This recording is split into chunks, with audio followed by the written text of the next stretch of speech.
વિદ્યાર્થી મિત્રો, આપણે વિસ્થાપન પ્રક્રિયાનો ચોથો પ્રકાર દ્વિવિસ્થાપન પ્રક્રિયા ભણી ગયા. એમાં હજુ પણ આપણા એક પ્રશ્ન બાકી છે. એ પ્રશ્નની થોડી ચર્ચા કરી લઈએ. તો અવક્ષેપન પ્રક્રિયા કોને કહેવાય? ઉદાહરણ આપી સમજાવો. તો જે રાસાયણિક પ્રક્રિયા દરમિયાન અદ્રાવ્ય અવક્ષેપ ઉત્પન્ન થાય તે પ્રક્રિયાને અવક્ષેપન પ્રક્રિયા કહે છે. તો આપણે આગળ પ્રક્રિયા જોઈ ગયા. દ્વિવિસ્થાપન પ્રક્રિયાના અંદર સોડિયમ સલ્ફેટ અને બેરિયમ ક્લોરાઇડની પ્રક્રિયા તમે જોઈ હતી. તો આપણે આકૃતિ સહિત તમને સમજાવ્યું હતું કે બે કસનળીના અંદર બે દ્રાવણ જે છે રંગવિહીન છે. હવે આપણે Na2SO4 ના અંદર બેરિયમ ક્લોરાઇડ એટલે કે BaCl2 ઉમેરવામાં આવે તો તમને અદ્રાવ્ય અવક્ષેપ બેરિયમ સલ્ફેટના મળતા હતા. તો એ જ રીતે અહીંયા પણ એક ઉદાહરણ આપેલું છે. AgNO3 સિલ્વર નાઇટ્રેટ અને સોડિયમ ક્લોરાઇડ બંને વચ્ચે પ્રક્રિયા કરવામાં આવે તો આપણને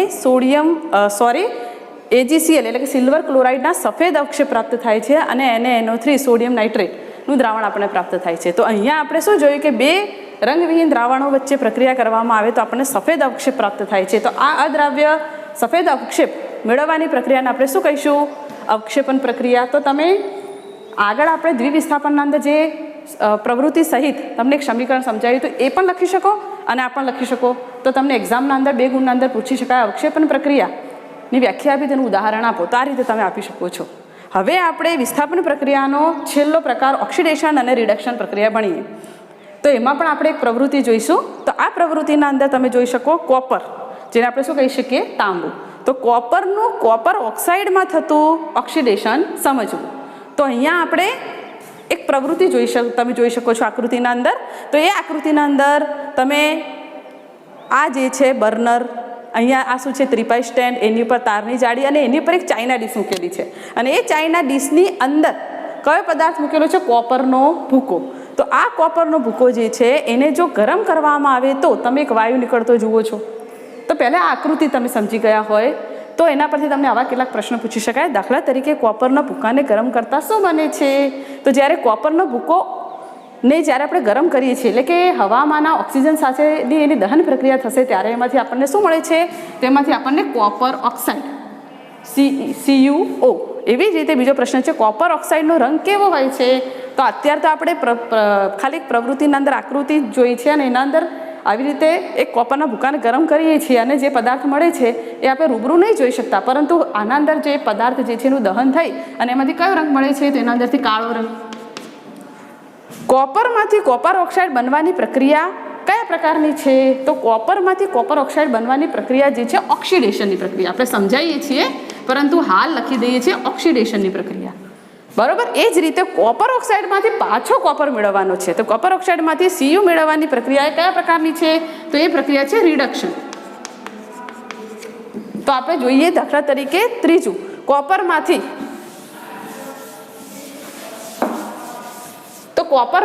કોપર ઓક્સાઇડ બનવાની પ્રક્રિયા. તો આ કોપર છે Cu, એને એની દહન પ્રક્રિયા કરવામાં આવે છે. તમે જુઓ છો તેની સાથે પ્રક્રિયા થઈ આપણને શું મળે છે? Copper oxide. તો કોપર ઓક્સાઇડમાં સમીકરણ સંતુલિત કરીએ તો ઓક્સિજન અહીંયા 2 છે, તો અહીંયા કેટલા છે? A છે, તો અહીંયા આપણે 2 અણુ લખી દઈશું, 2 પરમાણુ.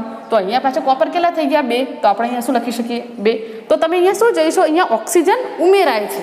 કોપર જે છે એનું ઓક્સિજન સાથેની દહન પ્રક્રિયા કરવામાં આવે છે, એટલે કે ઓક્સિજન સાથે અંદર પ્રક્રિયા થવાથી ઓક્સિજન ઉમેરાય છે, એટલે આ પ્રક્રિયાને આપણે કહીશું ઓક્સિડેશનની પ્રક્રિયા.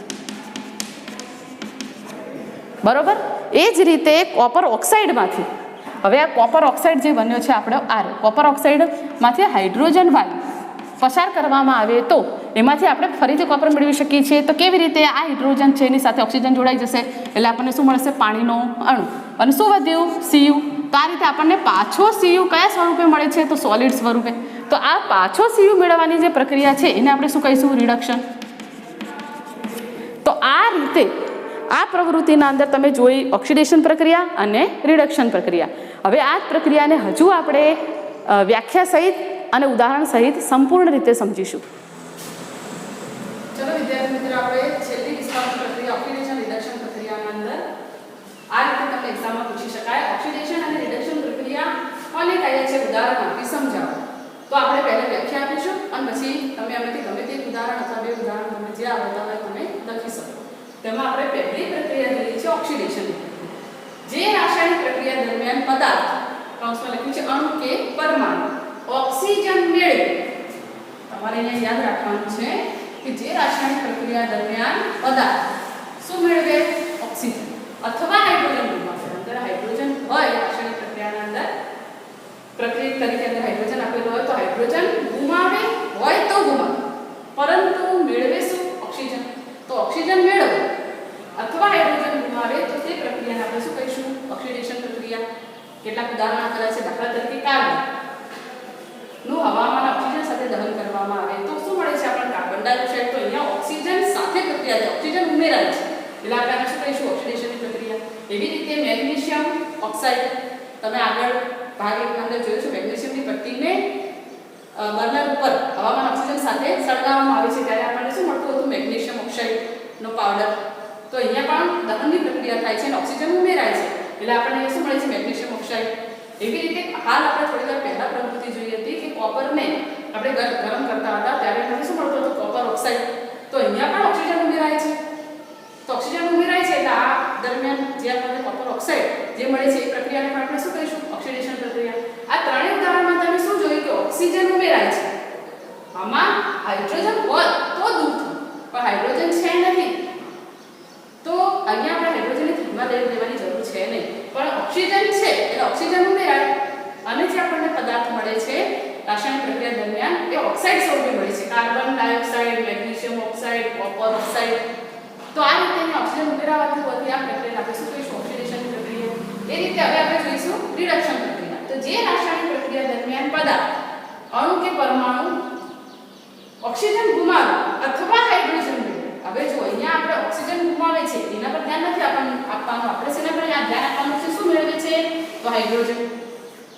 આનાથી વિરુદ્ધ છે, અહીંયા ઓક્સિજન મેળવે છે અથવા હાઇડ્રોજન ગુમાવે છે. અહીંયા હાઇડ્રોજન ગુમાવે છે અને શું મેળવે છે? ઓક્સિજન. ઓક્સિજન ગુમાવે છે અને શું મેળવે છે? હાઇડ્રોજન. તો હાઇડ્રોજન મેળવે તો રિડક્શન પ્રક્રિયા, ઓક્સિજન મેળવે તો ઓક્સિડેશન પ્રક્રિયા. તો હવે આપણે રિડક્શન પ્રક્રિયાના પહેલા ઉદાહરણ જોઈએ તો કોપર ઓક્સાઇડ જે છે અહીંયા આપણે મેળવ્યું છે ઓક્સિડેશન પ્રક્રિયાના અંદર એ કોપર ઓક્સાઇડ પરથી હાઇડ્રોજન વાયુને જો પસાર કરવામાં આવે તો એમાંથી આપણને પાછો શું મળે છે? Cu એટલે કે કોપર. અને શું છૂટું પડે છે? પાણીનો અણુ. તો અહીંયા હાઇડ્રોજન જે છે એ ઓક્સિજન સાથે પ્રક્રિયા કરે છે એટલે ઓક્સિજન કોણ મેળવે? ઓક્સિજન જે છે એ હાઇડ્રોજન મેળવે છે એટલે કે અહીંયા શું લખ્યું છે? હાઇડ્રોજન મેળવે. તો અહીંયા હાઇડ્રોજન જે છે કોણ મેળવે છે? ઓક્સિજન.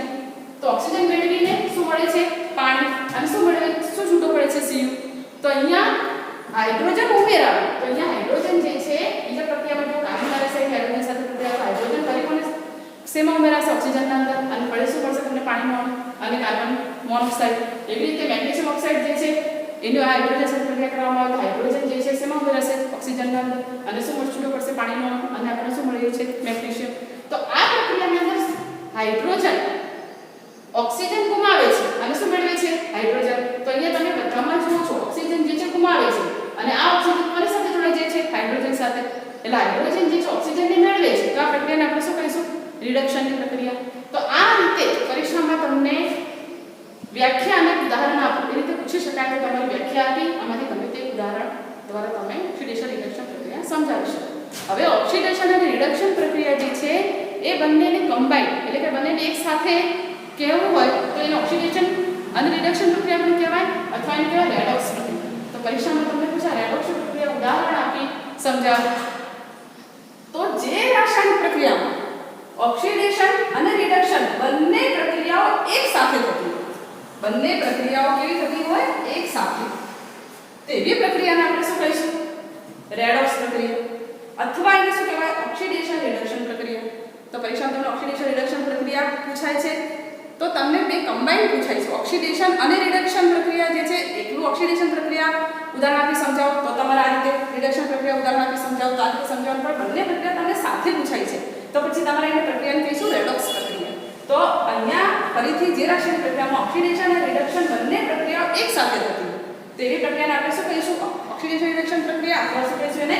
રેડોક્સ પ્રક્રિયા. તો આ એક ઉદાહરણ આપીને તમને સમજાવ્યું છે. જુઓ CuO ની પ્રક્રિયા કોની સાથે કરેલી છે? હાઇડ્રોજન સાથે.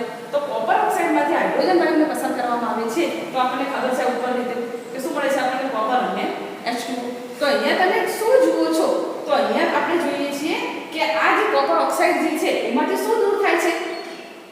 ઓક્સિજન જે છે ઓક્સિજન ગુમાવે છે, દૂર થાય છે. આ ઓક્સિજન ગુમાવે છે તો આપણે અહીંયા જોયું આવ્યું ઓક્સિજન ગુમાવે તો આપણે એ પ્રક્રિયાને શું કહીશું? રિડક્શન પ્રક્રિયા. તો અહીંયા શરીરમાંથી ઓક્સિજન દૂર થાય છે એટલે આ પ્રક્રિયાને આપણે કહીશું અહીંયાથી દૂર થઈ અને આપણને શું મળે છે જો કોપર તો ઓક્સિજન દૂર થઈ ગયો તો આ પ્રક્રિયાને આપણે કહીશું રિડક્શન બરોબર આ હાઇડ્રોજન જે છે એ આને જે ઓક્સિજન ગુમાવ્યો છે એ કોને મેળવી લીધો તો હાઇડ્રોજને તો અહીંયા જો આમ તમે એરોમાં જોઈ શકો પાણીમાં ઓટો મળે છે તો અહીંયા ઓક્સિજન મેળવે છે આ ઓક્સિજન જે ગુમાવ્યો છે કોણ મેળવે છે હાઇડ્રોજન તો જ્યારે હાઇડ્રોજન ઓક્સિજન મેળવે છે તો આપણે ઓક્સિજન મેળવે તો આપણે કઈ પ્રક્રિયા કહેવાય ઓક્સિડેશન તો અહીંયા તમે જો ઓક્સિડેશનની પ્રક્રિયા જોવા મળે છે આપણને તો અહીંયા આપણને બે પ્રક્રિયા સાથે જોવા મળે છે એટલે કે કોપરમાંથી ઓક્સિજન ગુમાવે એટલે ઓક્સિડેશનની પ્રક્રિયા કહેવાય હાઇડ્રોજન ઓક્સિજન મેળવે છે એટલે આ પ્રક્રિયાને કહેવાય ઓક્સિડેશન પ્રક્રિયા તો અહીંયા બે પ્રક્રિયા એક સાથે જોવા મળતી હોવાથી આ પ્રક્રિયાને આપણે શું કહીશું રેડોક્સ પ્રક્રિયા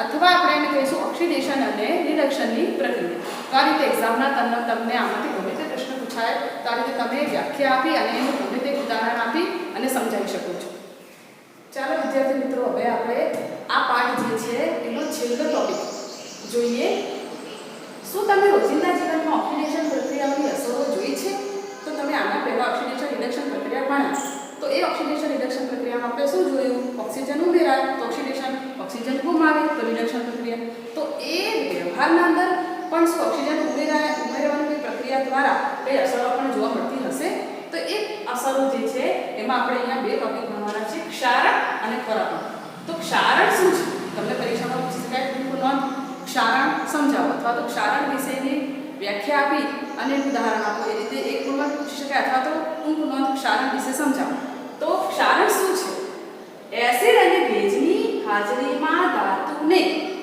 કાટ લાગવાની પ્રક્રિયા એસિડ અને ભેજની હાજરીમાં ધાતુને શું લાગે છે કાટ તો આ જે કાટ લાગે છે આ કાટ લાગવાની ક્રિયાને જ આપણે શું કહીશું ક્ષારણ તો તમે કાટ જાણો છો કે કાટ એ મોટા ભાગે આપણે કાટ જે છે લોખંડની જે વસ્તુ જે છે એના પર લાગેલું જોઈએ છીએ તો એ લોખંડની વસ્તુ પર જે આપણને કતરી રહેલું જે ફળ લાગેલું જોવા મળે છે એને જ આપણે શું કહીશું કાટ તો એ રીતે ફરીથી જોઈએ તો એસિડ અને ભેજની હાજરીમાં ધાતુને શું લાગે છે કાટ અને કાટ લાગવાની પ્રક્રિયા આપણે શું કહીશું ક્ષારણ તો તમે જોઈ શકો છો કે લોખંડ ઉદાહરણ તરીકે તમારે કેવું તો લોખંડની સપાટી પર આપણે કથ્થઈ રંગનો લાલ કથ્થઈ અથવા લાલ રંગનો જે ફળ જાગનું જોવા મળે છે આપણે એને કાટ કહીએ છીએ આના સિવાય ચાંદી જે છે એનું ચાંખું પડવું પછી તમે પિત્તળ કે તાંબાના વાસણને ભેજવાળા વાતાવરણના અંદર એટલે કે ચોમાસાના અંદર ભેજવાળા વાતાવરણમાં તમે એને બહાર મૂકો તો તમે જોશો એના પર લીલા રંગના ડાઘ જામેલા જોવા મળશે તો આ બધું શું છે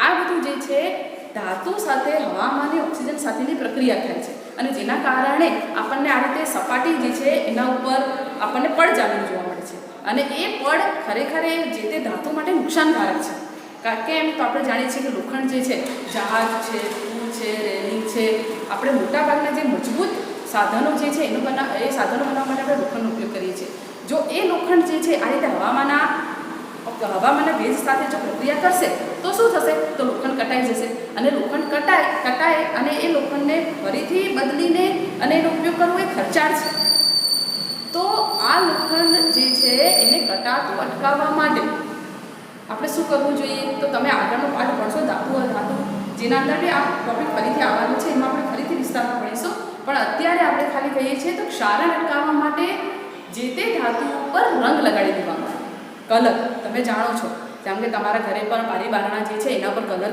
હશે તમે જોજો અને જો કલર નીકળી ગયો હશે અને એ સપાટી જે છે હવાના ભેજ સાથે જો સંપર્કમાં આવે તો તમે જોશો એટલો ભાગ પર કાટ લાગેલો જોવા મળશે તો કાટને અટકાવવા માટે શું કરવું જોઈએ તેના પર કલર કરવો જોઈએ અથવા તો જે તે ધાતુ જે છે એના ઉપર તેલનું આવરણ લગાવી દેવામાં આવે તો પણ ધાતુને કાટ લાગતો અટકાવી શકાય છે આ સિવાય ધાતુને કાટ લાગતો અટકાવવા માટે એના પર વધુ સક્રિય ધાતુ તો બધી સક્રિય ધાતુ તરીકે આપણે એક ઉદાહરણ તરીકે લઈએ તો ઝીંક એ વધુ સક્રિય ધાતુ છે આયર્ન કરતાં તો એના કરતાં જો વધુ સક્રિય ધાતુનું પડ એના પર લગાવી દેવામાં આવે તો પણ આપણે ઓક્સિડેશન થતું અટકાવી શકીએ છીએ અને ધાતુને કાટ લાગતો અટકાવી શકીએ છીએ તો એવું એ ઝીંક ધાતુ જે છે કે જેને લોખંડ પર લગાવવામાં આવે છે તો એવી પ્રક્રિયા જે છે એની ગેલ્વેનાઇઝેશન અને આવો લોખંડ એ લોખંડને શું કહેવાય ગેલ્વેનાઇઝ્ડ લોખંડ ગેલ્વેનાઇઝ્ડ લોખંડ અને આ પ્રક્રિયાને આપણે કહીશું ગેલ્વેનાઇઝેશન તો આ ગેલ્વેનાઇઝ્ડ લોખંડ જે છે એના દ્વારા ક્ષારણ થતું અટકાવી શકાય છે તો આ રીતે ક્ષારણ એ શું છે તો ફરીથી એ ઓક્સિડેશનની જ પ્રક્રિયા છે અને એ ઓક્સિડેશનની પ્રક્રિયાના અંદર ધાતુએ એસિડ અને ભેજની હાજરીમાં એની સાથે પ્રક્રિયા થઈ અને શું લાગે છે ધાતુ પર કાટ. અને અત્યારે તમે જાણો છો કે જો આ રીતે કાટ લાગવાની પ્રક્રિયાના કારણે આપણા દેશના અંદર ઘણું બધું નુકસાન થઈ રહ્યું છે. તો એ નુકસાન થતું અટકાવવા માટે ફરીથી ધાતુને કાટ લાગતું અટકાવવા માટે એના પર શું કરવું જોઈએ? કલર કરવો જોઈએ અથવા તેના પર વધુ સક્રિય ધાતુનું જો પડ લગાવી દેવામાં આવે તો ધાતુની ઓક્સિડેશનની પ્રક્રિયા જે છે એને અટકાવી શકાય છે.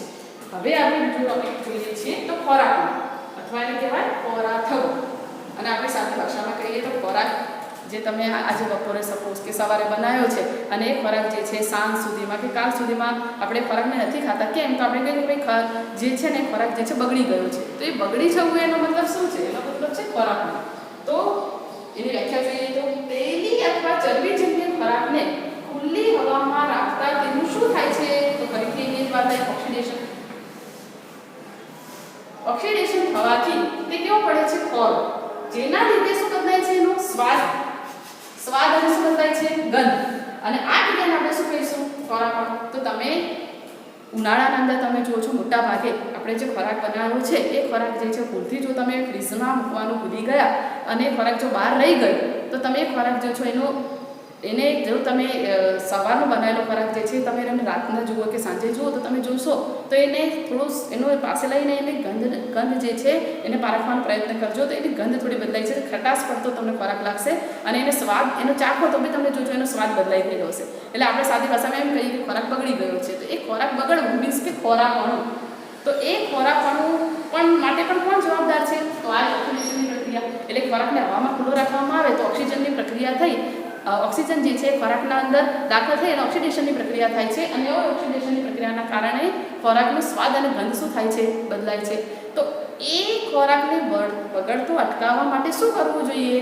તો એ ખોરાકને બગડતો અટકાવવા માટે એના અંદર એન્ટીઓક્સિડન્ટ પદાર્થ ઉમેરવામાં આવે છે અને જેના કારણે આપણે એ ખોરાકને લાંબો સમય સુધી બગડતો અટકાવી શકીએ છીએ. અથવા તો આપણે એ ખોરાક જે છે એને કોઈ હવા ચુસ્ત બંધ ડબ્બાના અંદર જો એને મૂકી દેવામાં આવે તો પણ એ હવામાન ઓક્સિજન સાથે પ્રક્રિયા કરશે નહીં અને પછી એ ખોરાકને આપણે ફ્રીઝમાં મૂકી દઈએ તો આપણે એ ખોરાક જે છે એને બગડતો અટકાવી શકીએ છીએ. હવે આગળ જોઈએ તો તમે બધાની પ્રિય વસ્તુ બધા જાણે છે ચિપ્સ. તો એ ચિપ્સ જે છે આપણે બજારમાં કે દુકાન પર તમે જુઓ છો તો એક પેકેટના અંદર તમને પેક થયેલી જોવા મળે છે. તો એ ચિપ્સ જે છે એ બગડતી અટકાવવા માટે એના અંદર તમને એક પૂછી શકાય કે બટાકાની ચિપ્સ અથવા તો આપણે શું કહીએ છીએ કાકડી એ બનાવવાળા ચિપ્સનું ઓક્સિડેશન થતું અટકાવવા માટે એના અંદર કયો વાયુ ભરે છે? તો નાઇટ્રોજન.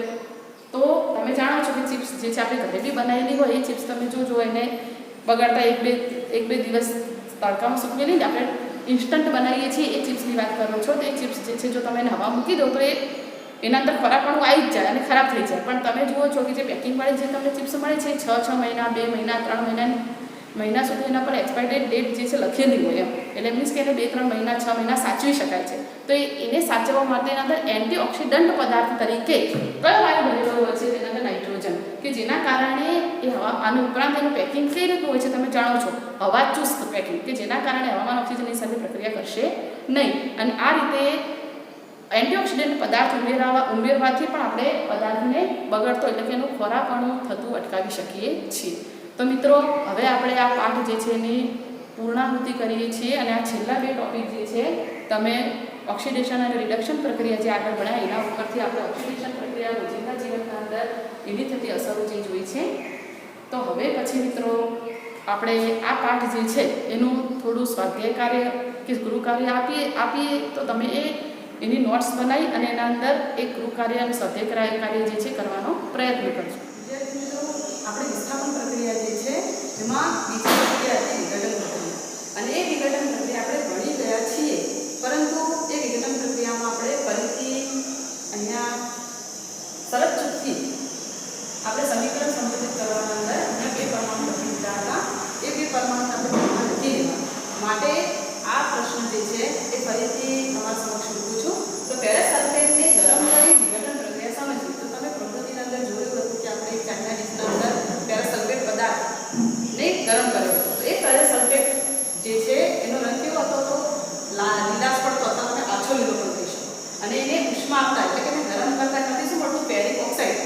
લાલાશ પડતો કથ્થઈ રંગ એના અંદર રૂપાંતરિત થતું હતું અને કઈ બાજુ થતું હતું SO2 અને SO2. તો આપણે સમીકરણ સંતુલિત કરીએ તો અહીંયા તમે જોવો છો Fe2 એટલે કે Fe ના કેટલા પરમાણુ છે 2. તો આપણે અહીંયા સમીકરણ સંતુલિત કરવા માટે પ્રક્રિયાની અંદર અહીંયા આપણે કેટલા પરમાણુ લખવા પડે 2 લખવા પડે. તો હવે અહીંયા twice Fe તો અહીંયા પણ Fe2 થઈ જાય બરાબર. હવે ઓક્સિજનની સંખ્યા ગણો તો 4 2 8 તો અહીંયા જુઓ 3 3 ને 2 5 5 ને 3 8 થઈ ગઈ. સલ્ફર જે છે કેટલા આપણે સલ્ફરના પરમાણુ કેટલા 2 તો અહીંયા પણ કેટલા છે 1 અને 2. તો સમીકરણ સંતુલિત થઈ ગયું છે. પણ આગળની જે પ્રક્રિયાના અંદર શરત ચૂકથી મારાથી અહીંયા 2 લખાઈ ગયા હતા. તો હવે આપણે એ સમીકરણને ધ્યાનમાં લેવાનું નથી અને આ સમીકરણને ધ્યાનમાં લઈ અને આનો ફરીથી આપણે અભ્યાસ કરવાનો છે. તો શરત ચૂકથી જે 2 લખાઈ ગયા